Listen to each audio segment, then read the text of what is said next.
हरे हरे कृष्णा। तो भगवद गीता में 5 विषय हैं। पहला विषय है ईश्वर। ईश्वर मतलब नियंत्रण करता। जैसे हम देखते हैं कि मध्य प्रदेश में जो नियंत्रण करते हैं मुख्यमंत्री जी हैं, भारत में नियंत्रण करते हैं प्रधानमंत्री जी हैं, है ना। इस तरह हम देखते हैं एक के बाद एक उच्च स्तर पे ईश्वर हैं, लेकिन जो सबसे उच्च स्तर पे हैं उन्हें कहते हैं परम ईश्वर, सुप्रीम कंट्रोलर, और वो हैं भगवान कृष्ण। तो हम देखते हैं कि भगवान जो हैं क्यों परम नियंत्रण कर्ता कहलाते हैं, क्योंकि उन्होंने इस सृष्टि को बनाया है, सूरज को बनाया है, चांद को बनाया है, और उसके माध्यम से सभी जीवों को पालन करते हैं। इंग्लिश में कहते हैं God, generator, operator and destroyer, सृष्टिकर्ता, पालनकर्ता और संहारकर्ता। तो साधारणतः लोग ये जानते नहीं हैं कि भगवान कौन है, भगवान कहाँ रहते हैं, है ना। इसलिए भगवान स्वयं आके भगवद गीता में इसके बारे में हमें बताए हैं। दूसरा विषय है भगवद गीता का जीव। जीव यानी जीवात्मा, हम लोग।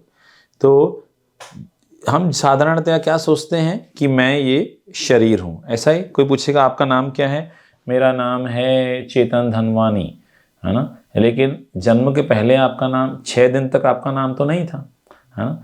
उसी प्रकार से हम कभी कभी कहते हैं कि हम इस जाति के हैं, लेकिन जाति परिवर्तन हो जाता है। हम इस शहर के हैं, शहर भी हम बाद में बदल सकते हैं, लेकिन वास्तव में हम क्या हैं, हम हैं आत्मा, जिसे कहते हैं जीवात्मा।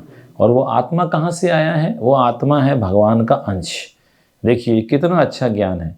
यदि हम ये समझ जाते हैं कि हम भगवान का अंश हैं, तो अंश होने के नाते हमें क्या करना चाहिए। जैसे ये हाथ शरीर का अंश है, तो इस हाथ का क्या कार्य है, शरीर की सेवा करना। कभी खुजली करने का मन है, कभी खाने का मन है ना, कभी कुछ गाड़ी चलाने का मन है, तो जिस तरह हमारा मन है हाथ उस तरह काम करते हैं। उसी तरह जिस तरह भगवान का मन है या भगवान का आदेश है, हमें उस तरह कार्य करना चाहिए। लेकिन देखिए हम भगवान का अंश हैं, लेकिन हम भगवान नहीं हैं, है ना। भगवान है बहुत महान और हम हैं बहुत छोटे। जिस तरह भगवान हैं वे एक विशाल समुद्र और हम हैं समुद्र की एक बूंद। तो आप लोग साइंस के विद्यार्थी हैं, पानी का फॉर्मूला क्या होता है, H2O, है ना, H2O। तो पानी की बूंद भी H2O है और समुद्र भी H2O है, लेकिन दोनों में बहुत अंतर है मात्रा का। तो भगवान भगवद गीता में बोलते हैं 15वें अध्याय में 6ठे श्लोक में, ममेवांशो जीवलोक जीवभूत सनातन। ये जो जीव है ये ममेव अंशो, मेरा अंश है, लेकिन अभी क्या स्थिति है, मनः षष्ठानि इंद्रियाणि प्रकृति स्थानि कर्षति। ये मन और इंद्रियों के साथ इस प्रकृति में, भौतिक जगत में कर्षति यानी संघर्ष कर रहा है। क्यों? क्योंकि वो भगवान को भूल गया है। तो वास्तव में हम भगवान के अंश हैं और हमारा अंश होने के नाते कार्य है कि हम भगवान की सेवा करें, है ना। तो अभी इस प्रकृति में हम संघर्ष कर रहे हैं। तो प्रकृति क्या है, प्रकृति का अर्थ है ये भौतिक प्रकृति। 7वें अध्याय भगवान बताते हैं कि ये भौतिक प्रकृति किस किस से मिलके बनी है। भूमि आपो अनल वायु खम मनो बुद्धिरेव च अहंकार इति यमे भिन्ना प्रकृति अष्टदा। ये भौतिक प्रकृति मिलके बनी है। भूमि, आपो यानी जल, भूमि आपो, अनलो, अनलो यानी अग्नि, वायु और खम यानी आकाश। तो हम बोलते हैं ना पृथ्वी जल अग्नि वायु आकाश, ऐसे मिलके भौतिक प्रकृति बनी है। और साथ में मन बुद्धि और अहंकार, ये है भगवान की निकृष्ट शक्ति। लेकिन एक और प्रकृति है, वो है हम हैं उत्कृष्ट प्रकृति।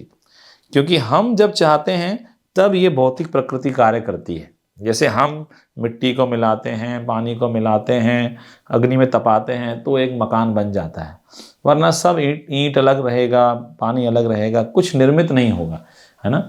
हम मशीनों के कलपुर्जों को मिलाते हैं तो कार बनती है। तो जब तक हम जो आत्मा है वो कार्य नहीं करेगा, तब तक इस जगत में कुछ भी नहीं हो सकता।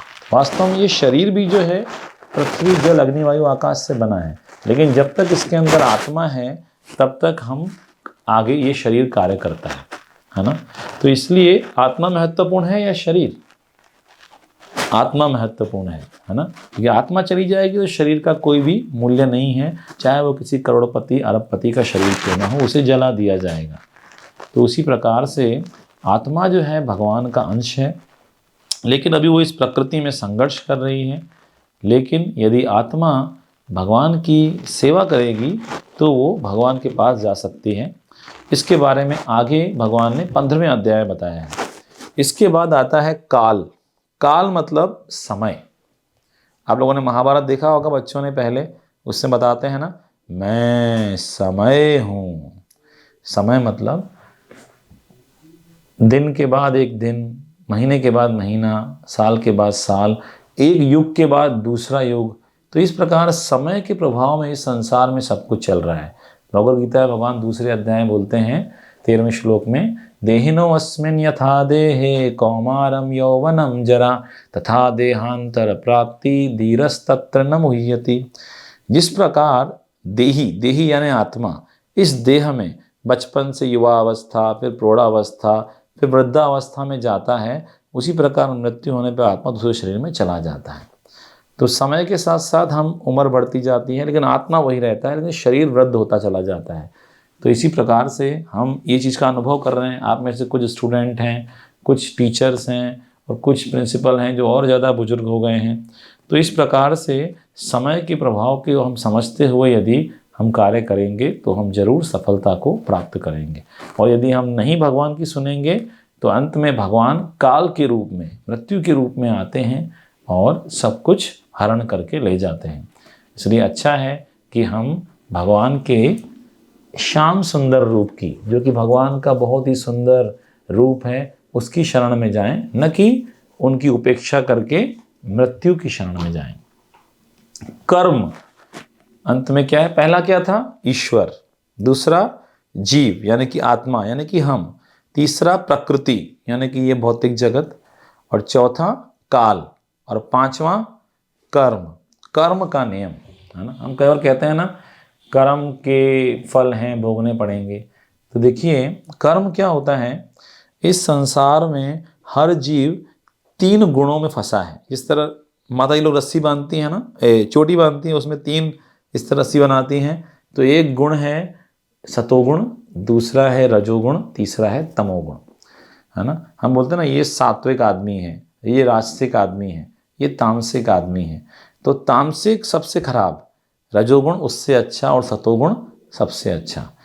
तो जब हम इन तीनों गुणों के अंदर रहते हैं, तो हम जब तमोगुण में रहते हैं तो उन लोगों को सोना अच्छा लगता है, आलस्य। रजोगुण में रहते हैं तो बहुत एक्टिव रहते हैं, लेकिन भगवान के बारे में नहीं जानते। सतोगुण में रहते हैं तो वो ज्ञान को प्राप्त करते हैं। सतोगुण का समय सुबह का समय है। आध्यात्मिक चीज़ें कब होती हैं? सुबह होती हैं, है ना। पढ़ाई कब होती है? सुबह होती है। उसी प्रकार से दिन में लोग बिजनेस करते हैं, काम करते हैं, और शाम को लोग गलत कार्यों में लिप्त होते हैं, कई बार शराब पीते हैं, क्योंकि उस समय तमोगुण हावी हो जाता है। तो इसके बारे में भगवान ने 17वें अध्याय बताया है कि तीनों गुणों के व्यक्ति के अलग अलग लक्षण हैं। तो हमें क्या प्रयास करना चाहिए? कम से कम सतोगुण तक हम आएँ। जब सतोगुण में आ जाएंगे तो हमारे कर्म जो हैं वो सही दिशा में रहेंगे, और धीरे धीरे हम भगवान की ओर बढ़ते चले जाएंगे।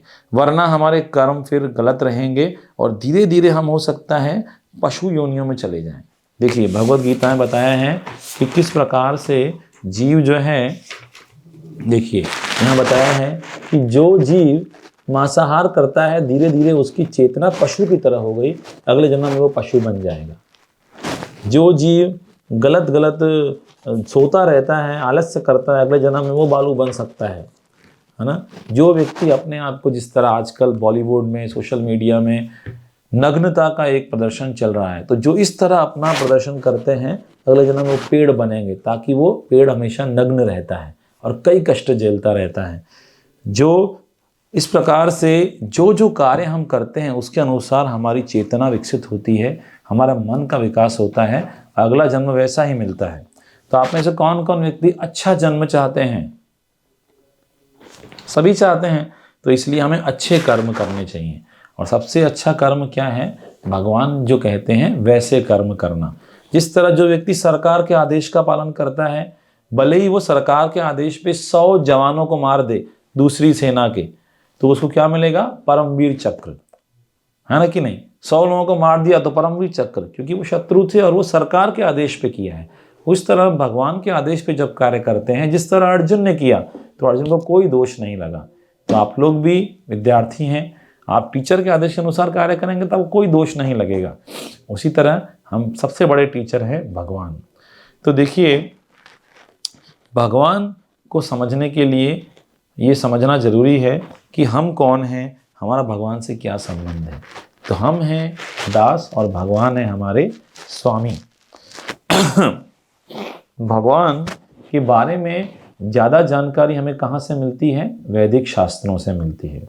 यूट्यूब और गूगल से हुई जानकारी हो सकता है सही है या नहीं है, हमें ये प्रमाणित करने के लिए समझना चाहिए कि क्या वो जानकारी वैदिक शास्त्रों के आधार पर दी जा रही है कि अपने मन से दी जा रही है ना?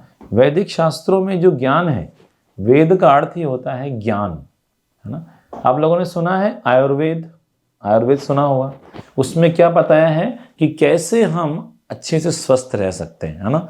तो वो शरीर के लिए है ना? शरीर को स्वस्थ रखने के लिए, मन को स्वस्थ रखने के लिए। उसी प्रकार आत्मा को स्वस्थ रखने के लिए है आध्यात्मिक ज्ञान, वो है भगवत गीता। तो भगवत गीता में जो ज्ञान है वे सारे वैदिक शास्त्रों का सार है, क्योंकि हम बहुत कुछ नहीं पढ़ पाएंगे, है ना?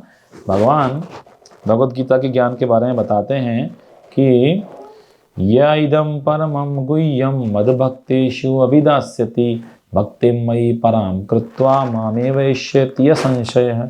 जो यह ज्ञान भगवत गीता का मेरे भक्तों को बताता है, वह निश्चय ही शुद्ध भक्ति को प्राप्त करके मेरे पास आएगा। तो यदि हम यह ज्ञान दूसरों को बताएंगे, पर पहले तो खुद समझना पड़ेगा, तो हम भगवान के बहुत ही प्रिय बन जाएंगे, है ना? आप में से भगवान के प्रिय बनना चाहते हैं ना? सभी हम चाहते हैं ना कि हम प्रधानमंत्री के प्रिय बने, क्योंकि प्रधानमंत्री बहुत बड़े व्यक्ति हैं, लेकिन भगवान सबसे बड़े हैं। तो यदि हम भगवान के प्रिय बन जाएंगे तो हमें किसी प्रकार की तकलीफ नहीं रहेगी और अंत में हम भगवान के पास चले जाएंगे। तो अंत में तो जाएंगे, लेकिन जब तक यहाँ हैं तब भी हम बहुत अच्छे से अपना जीवन यापन कर सकते हैं। इस प्रकार हम देखते हैं कि सारी समस्याओं का समाधान भगवत गीता में प्राप्त है। कैसे? भगवत गीता में ये बताया है कि यदि हम आत्मा हैं तो सभी जीव भगवान के अंश हैं, है ना? तो हम सबसे मैत्री स्थापित कर सकते हैं। साथ ही भगवत गीता में बताया है कौन सा आहार होना चाहिए, कौन सा कर्म होना चाहिए, कौन सी चेतना होनी चाहिए। यदि हम इन सबको समझ जाएंगे तो वसुदेव कुटुंबकम की जो धारणा है वो हमारी सही से हम स्थापित कर सकते हैं। लेकिन समझने में समस्या क्या है? समस्या बस इतनी ही है कि हम भगवत गीता को जिस रूप में भगवान ने बताया उस रूप में माने। एक उदाहरण समझाता हूँ आपको। जैसे जब कोई छोटा बच्चा होता है, पिता के साथ खेलने जाता है, तो वो खेल में इतना डूब जाता है कि पिता को भूल ही जाता है। पिताजी बैठ के वेट कर रहे हैं कुर्सी पे गार्डन में, लेकिन जब रात होती है तो बच्चे को पिता की याद आती है। फिर वो चिल्लाता है, पापा पापा कहाँ हो? तो पिताजी आते हैं, हाथ पकड़ के कंधे बिठा के उसको लेके जाते हैं, है ना? उसी तरह भगवान भी ये गीता का ज्ञान देने आते हैं, है ना? क्योंकि हम भगवान को छोड़ के इस संसार में आ गए, भगवान को भूल गए। देखिए ना, लोग भगवान को भूल गए हैं, है ना? सोचते हैं कि अरे भगवान को तो बुढ़ापे में याद करेंगे, अभी थोड़ी, अभी तो करियर बनाना है, बंगला बनाना है, गाड़ी खरीदनी है, ठीक है, लेकिन भगवान जो हैं सबसे प्रमुख हैं। तो जब जीवन में कष्ट आते हैं, जब अंधेरा आता है, तब भगवान की याद आती है, लेकिन भगवान उस समय भी हमारे सामने रहते हैं। तो भगवान ने उस समय के लिए हमें भगवत गीता का ज्ञान दिया है, इस्कॉन दिया है, भक्तों का संग दिया है। तो यदि हम इसको ग्रहण करते हैं तो वो अंधेरा छट जाएगा, है ना? तो भगवान ने आके इस कलयुग में हरिनाम दिया है और भगवान कहते हैं अब लौट चलें, लेकिन हम कहते हैं नहीं नहीं, इसी वर्ल्ड में रहूँगा मैं, भगवत धाम नहीं जाऊँगा मैं, भगवत धाम नहीं जाऊँगा। क्यों नहीं जाऊँगा? क्योंकि यहाँ सब सुख है। नहीं, यहाँ पे बार बार जन्म मृत्यु है, जन्म फिर मृत्यु। लेकिन भगवान के धाम जाएंगे आप बूढ़े नहीं होंगे, आपको बीमारियां नहीं आएंगी, हमेशा भगवान के साथ आप वहाँ पे रह सकते हैं। और जब तक इस संसार में हैं तब तक आप स्वयं भगवद गीता की शिक्षाओं का पालन करके उसके अनुसार जीवन जिए और साथ में दूसरों को भी इसके बारे में बताएं, ताकि भारत फिर से विश्व गुरु बन सके और सभी लोग कहते हैं सर्वे भवन्तु सुखिनः सर्वे सन्तु निरामया सर्वे भद्राणि पश्यन्तु मा कश्चित् दुर्भाग् भवेत्। तो सभी लोग सुखी हों और आपस में एक दूसरे के हित का चिंतन करें। ये कब संभव है? जब भगवद गीता को हम समझेंगे। भगवान बोलते हैं कि सब कुछ मुझ पे आश्रित है। किस तरह? सूत्रे मणिगणा एव।